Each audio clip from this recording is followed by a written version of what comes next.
Welcome back to Journey Map, the Media Propulsion Laboratory podcast, where we dive deep into the leading minds behind the world's top creative agencies and industry experts.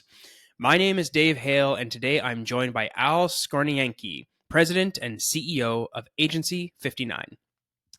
In this episode, we talk about Al's insights from his 30-plus year career in the advertising industry, the founding story of Agency 59, and the changing landscape of pitching. I hope you enjoy this conversation, and thank you for taking this journey with us today. Al Scornaienchi from Agency 59. Welcome, sir. Thank you so much. Thanks for having me. Al, where to begin? I mean, Agency 59, as the name suggests, was founded in 1959 in Toronto. Yeah. What year, without aging you at all, the listener can guess your age. That's not here nor there. But what year did you join Agency 59? So I joined in 1992. Okay. So it was actually quite far along its journey already in 92. By 1959 to 1992 was already quite far along. That's right. From the corporate archives, from the agency history, do you know the founding story of Agency 59? Like what was the thinking at the time? What was going to make the company different, for the founders? Yeah. So the person that founded the agency, his name was Dalton Camp. And believe it or not, he actually ran for prime minister at one point. So he was very involved politically, but sort of wanted something to kind of pay the bills, if you will. So he started up an advertising agency in 1959, and it was actually called Camp Associates. And in the 1980s, so again, this would have been before I joined the agency, our agency wrote, for example, the line that's still on everyone's license plates in Ontario, yours to discover. We were the advertising agency for Tourism Canada and Tourism Ontario at that time. So the agency did a lot of big TV campaigns that were on TV for people who grew up in the 70s and 80s. They would remember those television campaigns because they were huge at the time. And I know you started your career at J. Walter Thompson. We're going to get into that in a second. But again, paint the picture. What was the 60s like? I mean, we can watch Mad Men and get a sense of 1960s advertising in New York City. What was life like in the 60s and 70s for Agency 59 as a Canadian agency based in Toronto? Yeah. So, I mean, in terms of the agency, as you know, I joined in 92. I mean, in terms of the 60s and 70s as a kid growing up, like television was enormous because obviously we didn't have the internet at that particular time. Even radio wasn't what it ultimately became.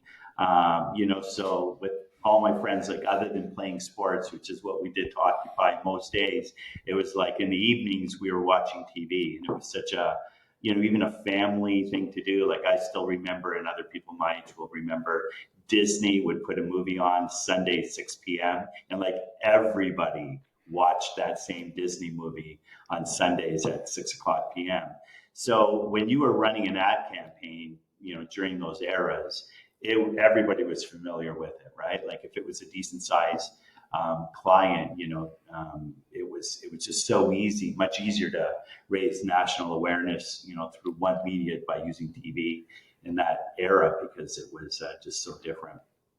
Well, usually I don't dive deep into the agency history and the agency journey, obviously just because of the tenure of the brand. Wanted to start there today. But before we get to you, the last thing I'll say on this, or a question I have for you, and maybe we'll circle back to it. It'll be more of like put a pin in this and we'll come back at the end of the interview. But I do think there's just something so, even when you started at the agency, I'm sure in the early 90s, that idea that most of society would sit down and watch the same dozen programs at the same time religiously every week. And that would create like a social narrative, right? It's like whatever you were watching could inspire political decisions. It could change culture.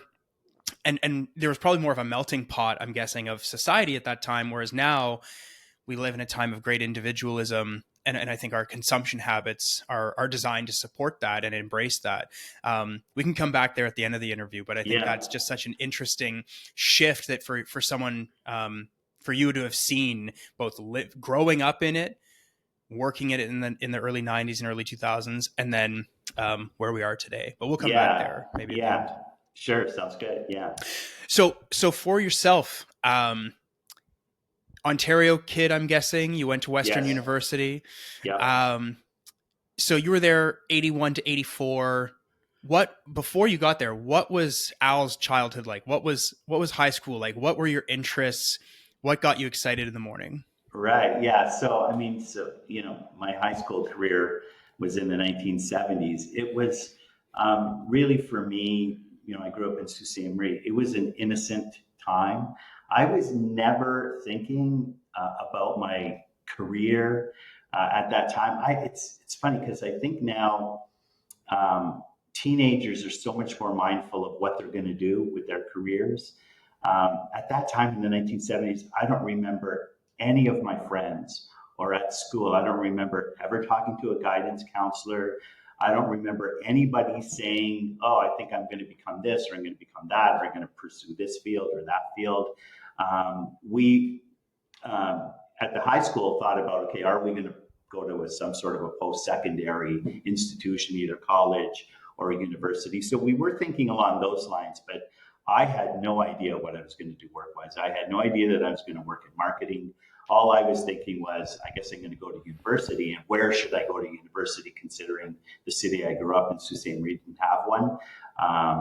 But it was an innocent time, and we weren't thinking too far ahead, really.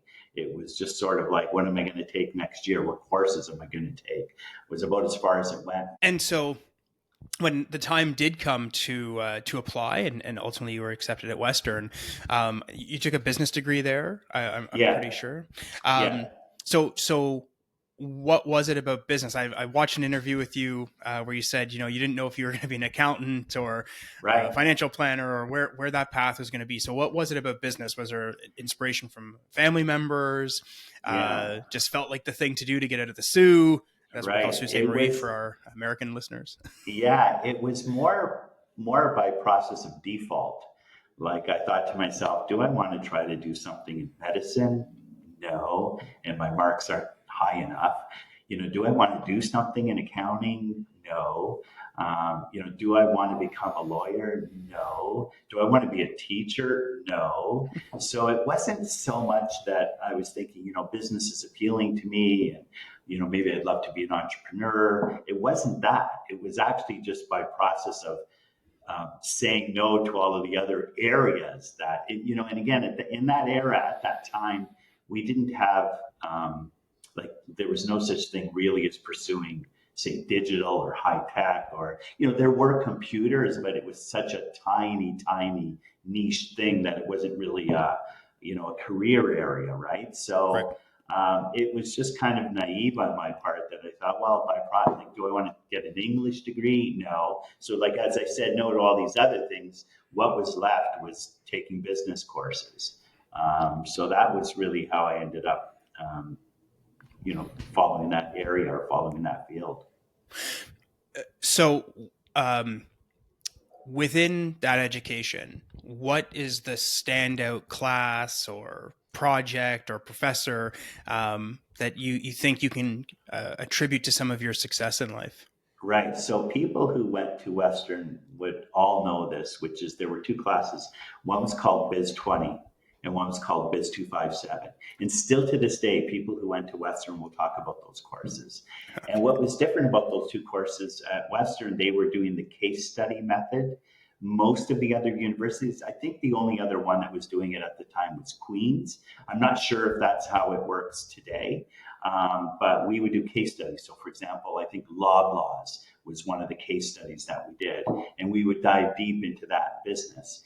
And those two courses, the other thing that they did, which was really helpful for me, was a big part of it was doing presentations. So it wasn't just writing exams and writing essays. It was doing live presentations. Like when we did the presentations, we actually had to show up with a suit. Right. So I realized during those courses, the power of being able to do a good presentation, as opposed to just having good content, which is clearly important as well, but delivering that content in a really compelling, interesting way, selling that story, selling that content was huge. So for me, it got me interested in that sense of working in some sort of an industry where presentations and presenting and selling is a big part of what you do. And in particular, one thing I remember, some of the group, and a lot of it was competitive. So you had to like sort of almost like a new business pitch against other students in the class. And I remember some students had done a lot of homework, probably more homework than we did. Their content was maybe deeper and all that, but they didn't deliver it well. And Yeah. so I really started to get a sense of, wow, like being able to sell what it is that you're trying to promote is really important. So that was something that stayed with me. But those two courses, Biz 20 and Biz 257, were definitely the courses that ultimately led me to pursue a career in marketing. So there's a few years between graduation and landing at JWT, but let's start there. So it's now the late 80s, early Yeah, 90s. the mid 80s. Yeah, Yeah, what a time to be alive. right, As in, that's also when I was born. So definitely what a time to be alive. And you get this, you see an ad for posting at JWT. What was the job for? Account coordinator, right. intern? What was the job that you Yeah. saw? So, and well, first, let me tell you how I came across that job. So, at that time in the mid 1980s, Employment and Immigration Canada, the government had these like storefront offices right across the country that people would go to who were looking for a job. And they would, as jobs came in, they would post these cards all over the bulletin board. So, electricians are over here and factory workers are here and accounting professionals are here. So I actually got a job at the government office posting these job cards. And Okay. one day I was there and a job card came in from J. Walter Thompson. So rather than posting it on the board, I just tucked it in my pocket and then called JWT during the break. And so it was for an entry level media planner buyer. At that time, J. Walter Thompson, I mean, they're still a fairly sizable agency here in Toronto, but at that time, they were the largest agency in the country by number of employees. We had over 300 employees at JWT in 1985. And so that was my first agency. That's where I started working. So hit the ground running, media buying at JWT in the 80s. I'm imagining you on the phone calling up reps at CBC and For sure, hammering out yeah. pricing and amazing, Yeah. like what a Well, time. here's a funny story. So that year, we had the Pepsi account. That was actually the first account I worked on. We did in the U.S. They did the television campaign where Michael Jackson was promoting Pepsi. There's a famous story where his hair caught on fire at the Right. Pepsi shoot, which they say was what led to him becoming addicted to prescription drugs. But I had to phone literally about 300 radio stations across the country in Canada and say that we have to postpone the Pepsi campaign because Michael Jackson's hair caught on fire. And the reason I was telling the stations, the reason is because otherwise they would say like, no, you can't postpone the campaign. Like, why? Like, what are you doing? So I had to give them, a real reason. And the best thing to do was to tell them the truth, which was Michael Jackson's hair caught on fire. The creative isn't going to be ready. We need to delay the campaign. So you're right. I did phone a lot of radio stations that year. Sometimes the truth is more unbelievable than a Right? lie. For sure. So, Yeah. um, okay, so you start working your way up through JWT, and then why leave for Agency 59? What was the Right. job? What was the circumstance? Yeah. So what happened was because I started in media, I realized about a year or two in that I wanted to move into account management. Um, and I was able to move into account management at J. Walter Thompson, but it sort of took me a little longer to get there because I started in media. So a couple of years in, I received a phone call, and the headhunter was recruiting for an agency called Shy a Day. Now, I was familiar with Shyte because they were probably the most award-winning agency in North America at that time in the US. And Shyte was headquartered in Los Angeles. They had the Apple account. They were opening up the first office outside of the United States, and that was going to be in Toronto. So it was just incredibly appealing to me, A, because I was going to be working at Shyte, B, the agency was doing a really incredible work. Um, and so, and just, anytime you switch positions like that, there's usually a little bit more money involved. So that was appealing as well. My wife and I were getting ready to get married at that point. So all these things were sort of falling into place. And after a few years at J. Walter Thompson, I ended up moving to Shyte. And so while at Shyte, now in an account role, must have been, you hear these stories, right, of people who are at Crispin during the heyday, Yeah. Rethink Today, Yeah.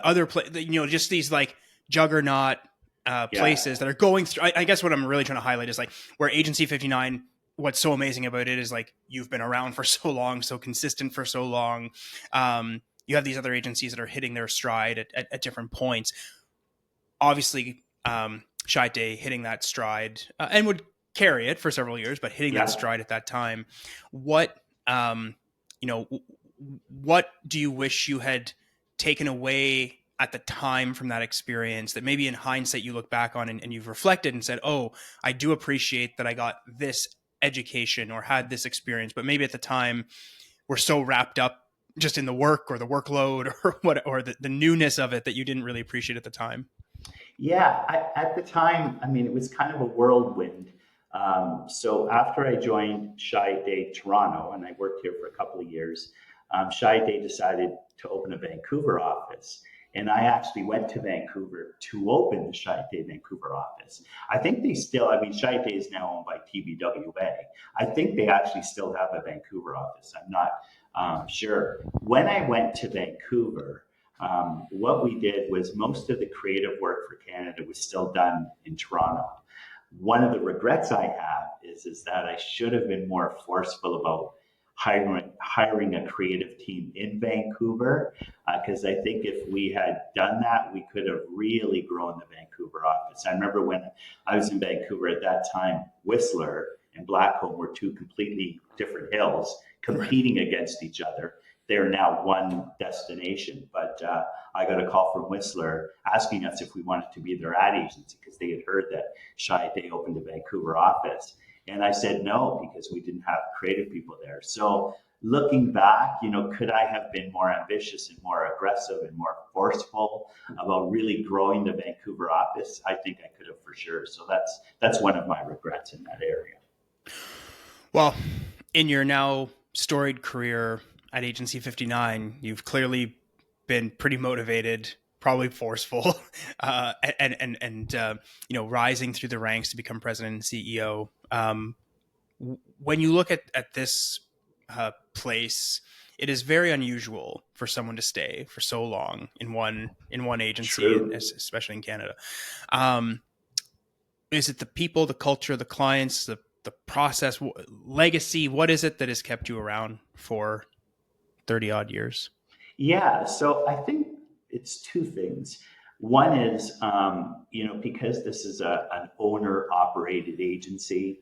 I joined here in 1992. By 1995, I think I was a partner. I was a junior partner. So it works really similar to law firms where you start off as a junior partner and maybe every 5 to 10 years you acquire a few more shares. And eventually the senior partners want to retire and they, move on and the junior partners take over the shop. Once you become an owner, it is, as they say, it's the golden handcuffs. Like you can't leave, right? Like I would have to sell my shares in order to leave, and I would never want to do that. So that was one thing. But the other thing is just, having a small, like our agency has always had in the neighborhood of like probably at the lower end, 30 employees, 25, 30 employees. And whenever we got a little bit bigger, we were maybe 45, close to 50 employees. So in the last 30 years, we were always in that zone of maybe 25 to like 45 employees, depending on whether, we were going through an upswing or a downturn. And that really is that's such a perfect size for an ad agency, because you have depth. You can go on vacation without, knowing that there's enough depth in terms of people there to look after, whatever's going on, so you can have peace of mind while you're away. But it's still not a huge agency where you start to get a lot of political problems in the agency and just, grievances and battles. And so it was, I really enjoyed working, spending my entire career practically at, a mid-sized owner-operated Canadian agency where you can kind of, be a part of controlling the destiny of the shop. Yeah. And, golden handcuffs aside, I think the work that Agency 59 has done over those 30 years, and certainly under your most senior leadership, is quite notable and noteworthy. Thank you. You come from the account side. I've heard you in other interviews talk about, that's where you came from. Therefore, you actually still do spend quite a bit of time, maybe oversee an account or a few yourself still. When you think back to those business courses at Western and learning how to present and putting on the suit and selling ideas, it seems like that is, really the transferable skill and what you still do to this day. What do you think has changed about pitching between 92 and 2024, and what remains the same?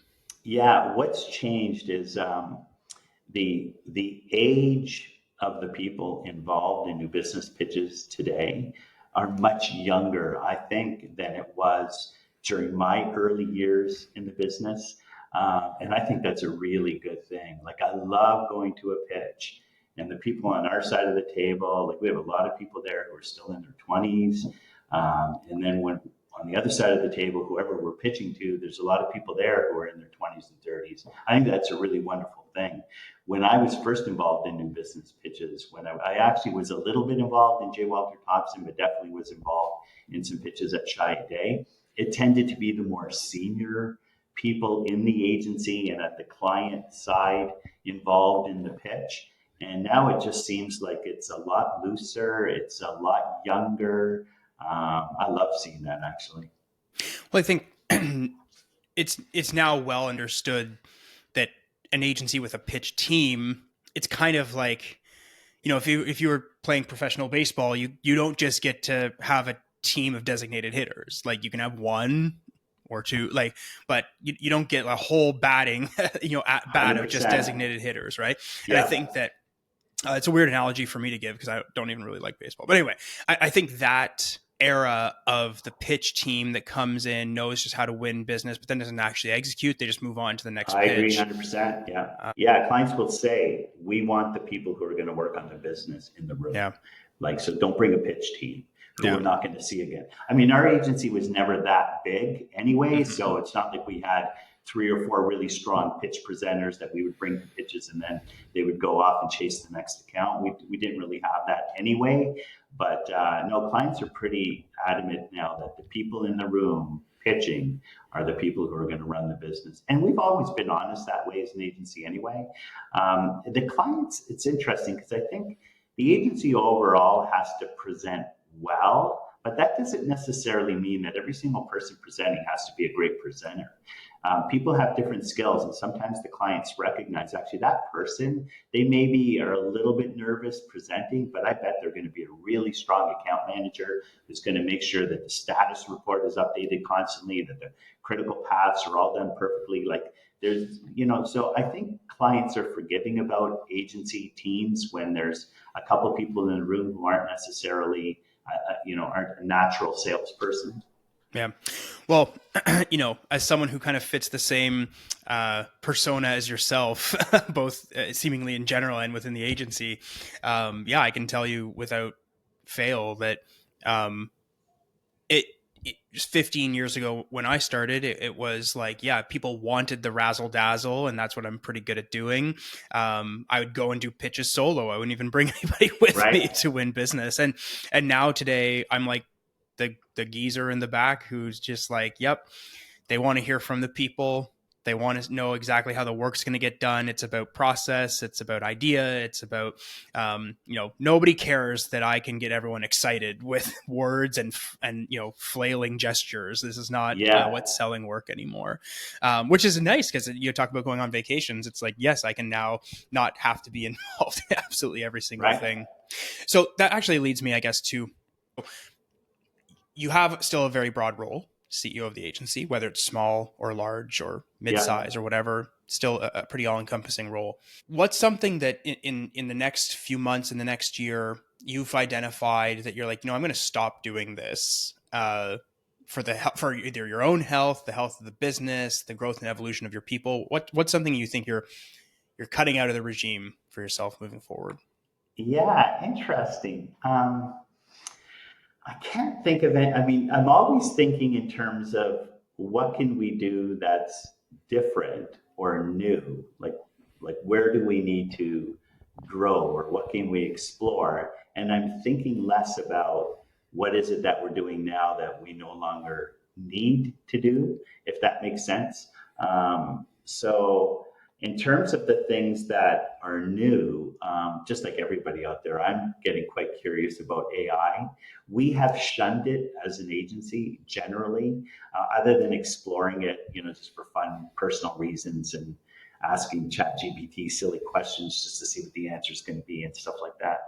We haven't really embraced it as an agency yet. We still believe like to write a headline, you need a really good copywriter. So Yeah. we're still not at the point yet where even when we're writing social content, we're not really leaning on AI. But I am curious about it, and I know that other agencies are going to be exploring it very soon. So can it bring us efficiency in some area? I'm not closed minded about it, but we definitely haven't gone as far as we could in terms of exploring it professionally. We're just sort Yeah. of dabbling with it, really we're just goofing off with it as opposed to taking it seriously. We'll definitely see where it takes us. Yeah, I think that for an agency of your size, it probably will become this like pretty big differentiator in terms of the volume of output that's able to be produced by a 25, 30 person team, Right. is going to be very interesting because, as you said, when you're that size, you as CEO can be more hands on the wheel. Your other leaders can be more hands on the wheel.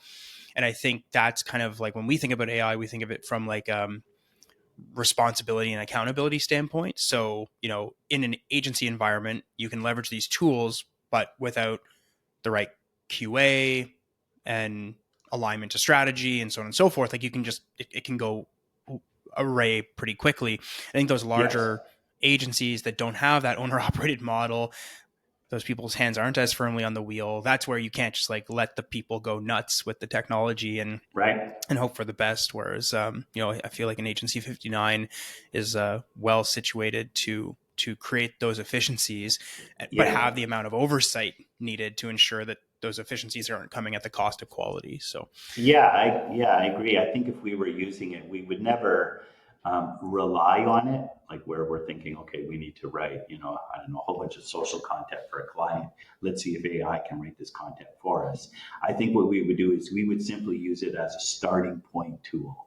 So it's like, well, let's see what AI gives us. And then we might look at that and throw 50% of it away and tweak the other 50%, that sort of tweak to taste expression. So it might actually be a starting point.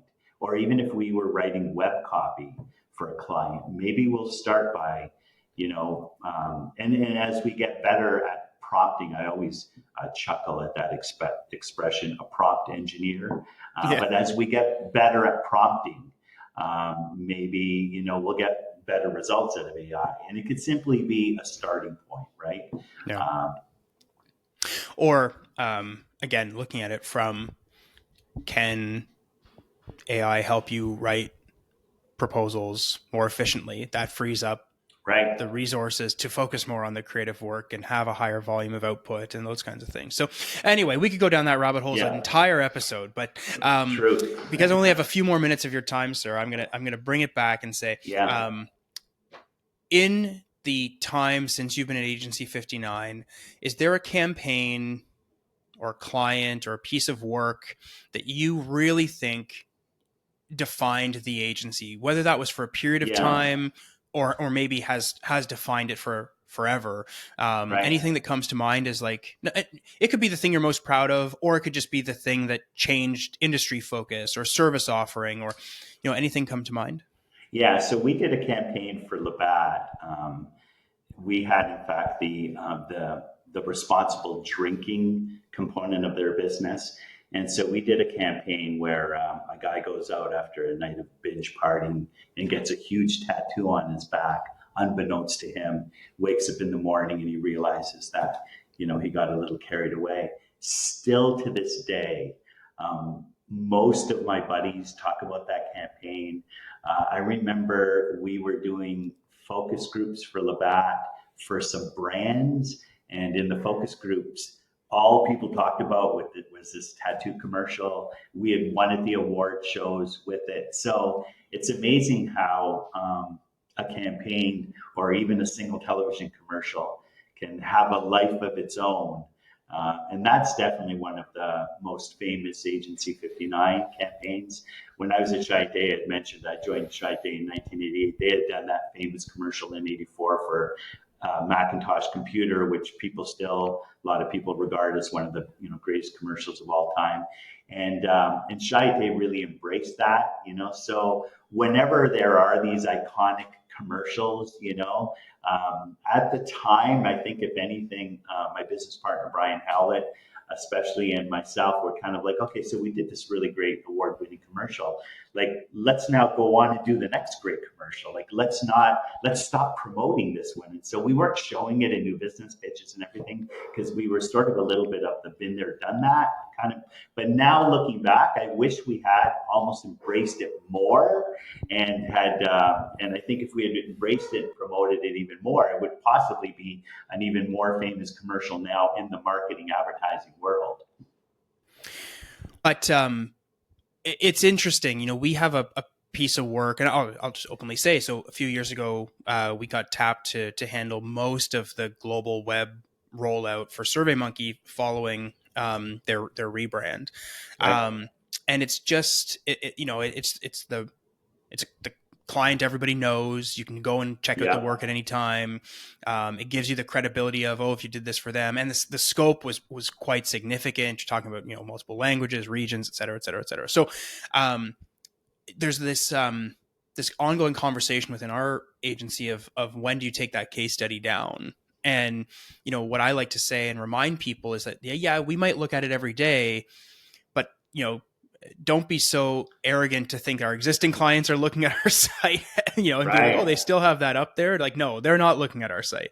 And a prospective client is just that. They're a prospective client, or a prospective hire is just that. They're a prospective hire. And so, you need to, my philosophy is that you still need to show what you're capable of. And if the thing that you're capable of happened to be 3, 4, 5 years ago, but if it's still the right scope and that's the kind of work that you want, it's almost like having the courage to keep it there and realizing that, like, yeah, your dad might be like, hey, you still have that thing up there, eh? But like other than that, the average person is not. So what do you think for where Agency 59 is now as you look to the future?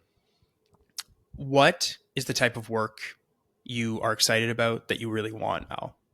Yeah. So what has changed a bit over the decades is the desire on my part to have an agency that's getting a lot of attention in the city.